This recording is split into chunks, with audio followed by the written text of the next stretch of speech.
استطاعت کے باوجود اگر حج نہیں کرتا ہے تو وہ کفران نعمت کرتا ہے، اور اگر کوئی حج کا انکار کرتا ہے تو پھر وہ کافر ہو جاتا ہے۔ اس کے بعد اللہ تعالیٰ نے اپنے ڈر کا ہمیں حکم دیا، اپنے تقوی کا، ایسا تقوی جس کا حق، یعنی تقوی کا جو حق ہے اس کے مطابق ہم اللہ سے ڈریں۔ فرمایا یا ایھا الذین آمنوا اتقوا اللہ حق تقاتہ ولا تموتن الا وانتم مسلمون، کہ اے ایمان والو اللہ سے ڈرو جیسا ڈرنے کا حق ہے، اور تمہیں موت نہ آئے مگر اسلام کی حالت میں۔ یہاں جو اللہ تعالیٰ نے کہا کہ ویسا ڈرو جیسا ڈرنے کا حق ہے، اس کی تفسیر میں حضرت قتادہ، حضرت حسن بصری وغیرہ نے یہ بیان کیا ہے کہ اس کا مطلب یہ ان یطاع فلا یعصى، کہ اللہ کی اطاعت کی جائے، اللہ کی نافرمانی نہ کی جائے، وان یشکر فلا یکفر، اللہ کا شکر ادا کیا جائے، ناشکری نہ کی جائے، وان یذکر فلا ینسى، اور اللہ کا ذکر کیا جائے، اللہ کو بھلایا نہ جائے۔ اور ولا تموتن الا وانتم مسلمون سے معلوم ہوا کہ ایمان کی حفاظت مرتے دم تک کی جائے تاکہ خاتمہ ایمان پر ہو۔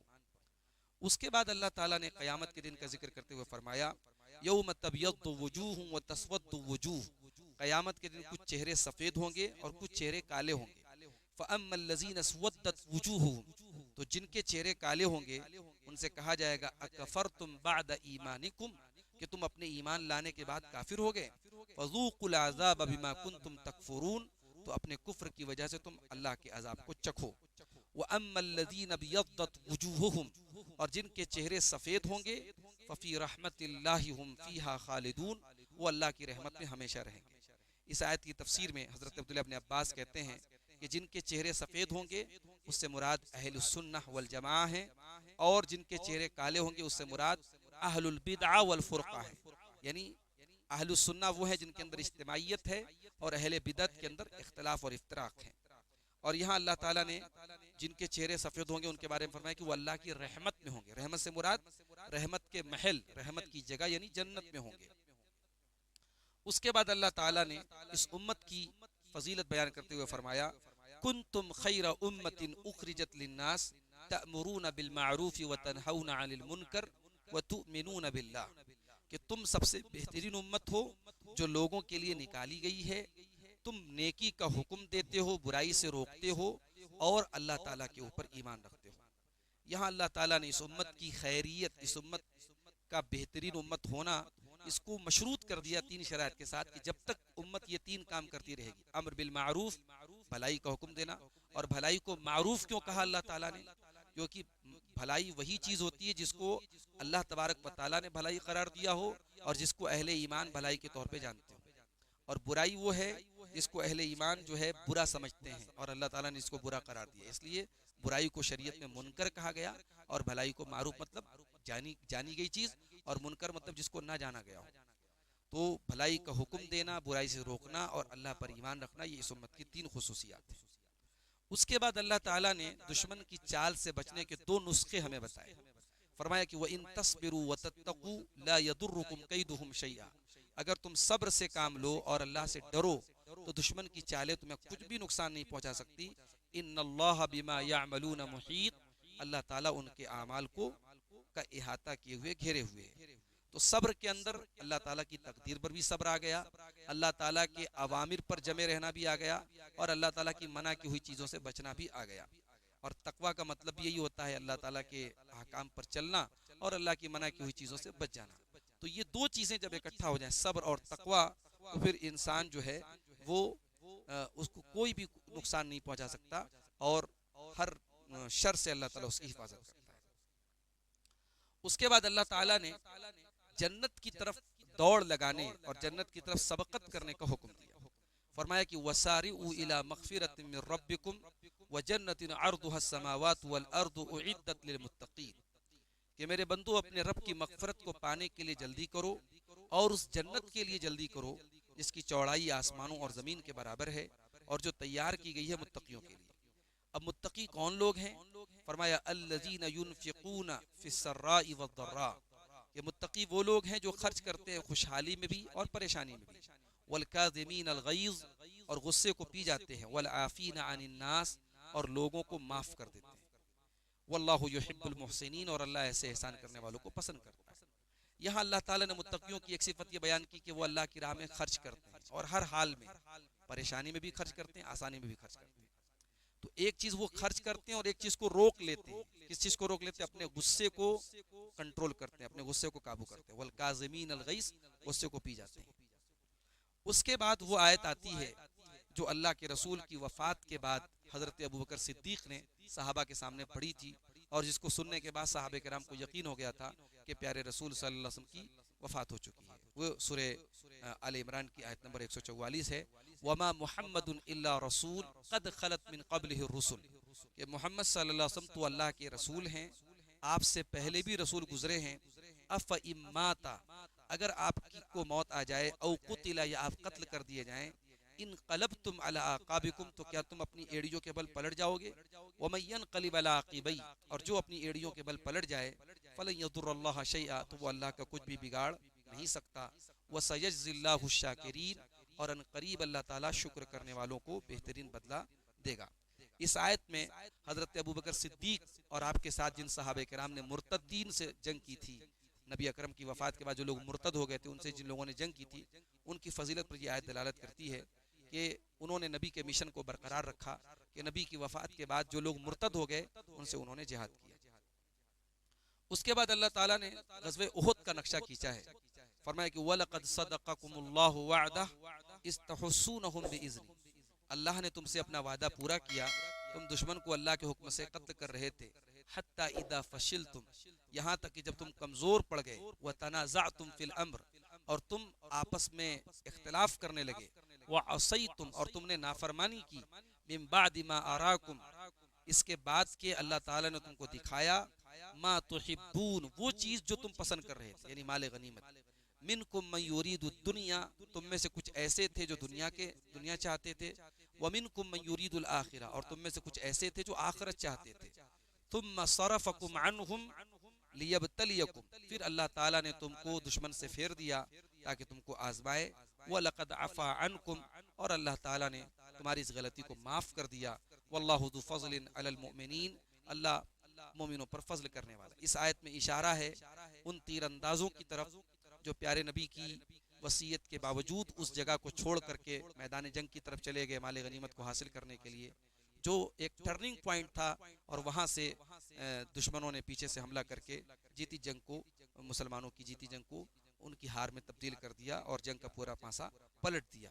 تو اس میں تین چیزوں کی طرف اللہ تعالیٰ نے اشارہ کیا کہ جب تم کمزور پڑ گئے، آپس میں اختلاف کیا اور رسول کی نافرمانی کی، اور آخر میں اللہ نے یہ بھی کہہ دیا کہ اللہ نے تمہاری اس غلطی کو معاف کر دیا۔ اس میں ان منافقین کا رد ہے جو آج بھی اللہ کے نبی کے صحابہ کو لعن طعن کرتے ہیں۔ نبی کے صحابہ معصوم نہیں تھے، ان سے غلطیاں بھی ہوئی ہیں، مگر جہاں ان سے خطائیں ہوئی ہیں اللہ تعالیٰ نے ان کی معافی کا بھی اعلان کر دیا ہے۔ تو جب اللہ نے معاف کر دیا تو آج اگر کوئی انگلی اٹھاتا ہے تو وہ انسان اپنے ایمان کی خیر بنائے۔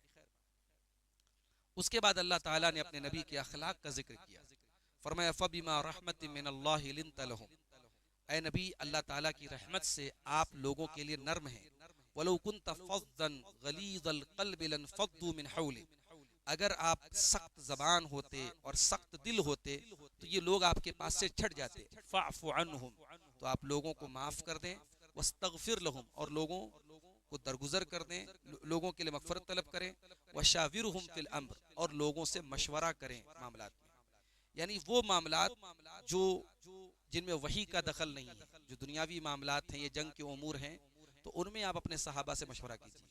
اس میں امت کو ایک تعلیم دی گئی کہ جب اللہ کے نبی اپنے صحابہ سے مشورہ کرتے ہیں تو پھر اور لوگوں کو تو بدرجہ اولا آپس میں کا جو کام ہے وہ آپس کے مشورے سے کرنا چاہیے۔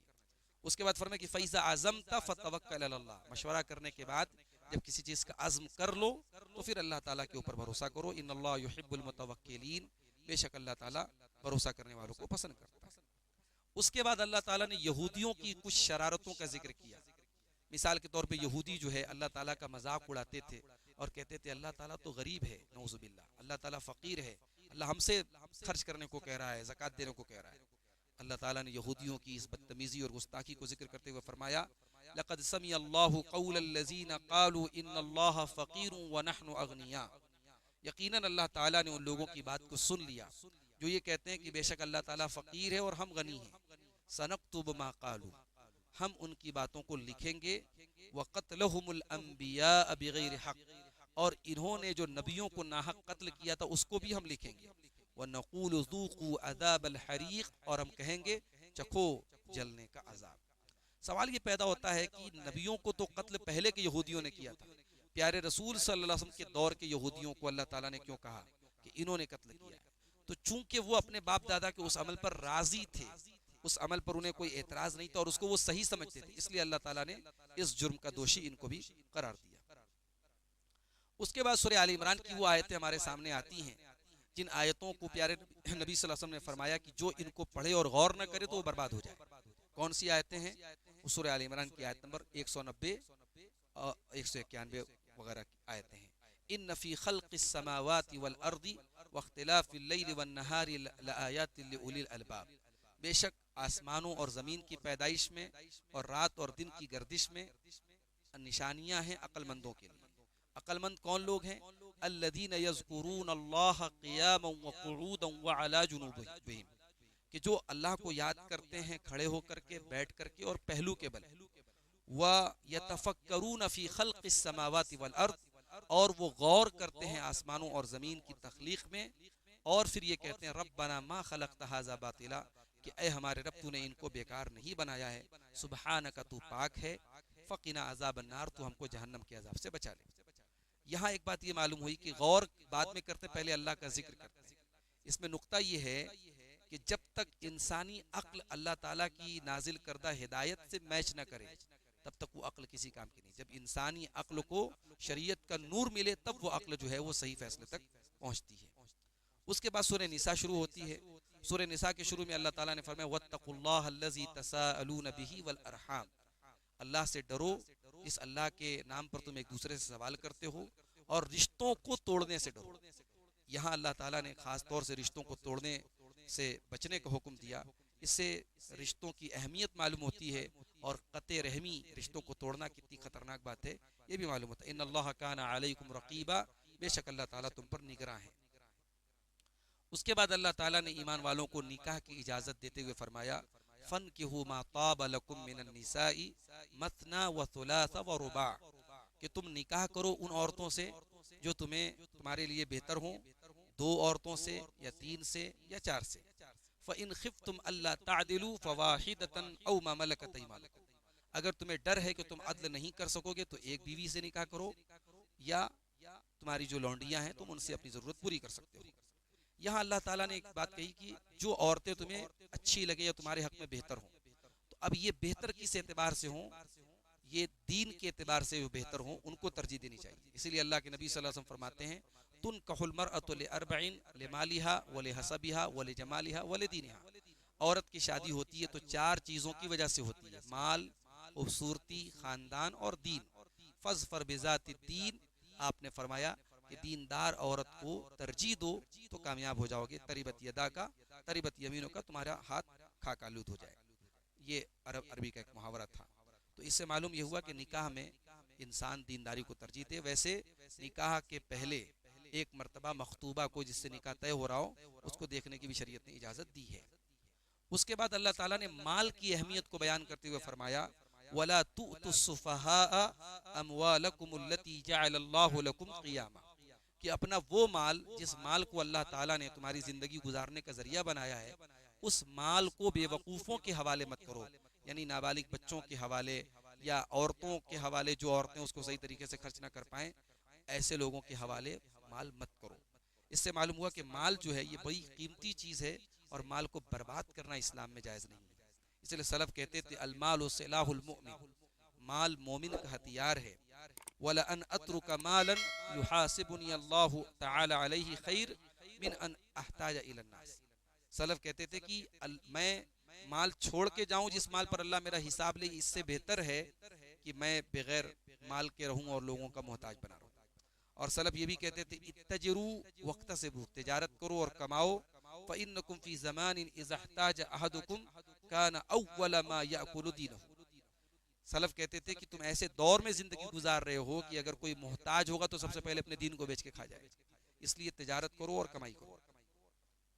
اس کے بعد اللہ تعالیٰ نے دور جاہلیت کی ایک رسم کو توڑا. دور جاہلیت کی رسم کیا تھی کہ مال کا وارث جو ہوتا تھا بڑا بیٹا ہوتا تھا.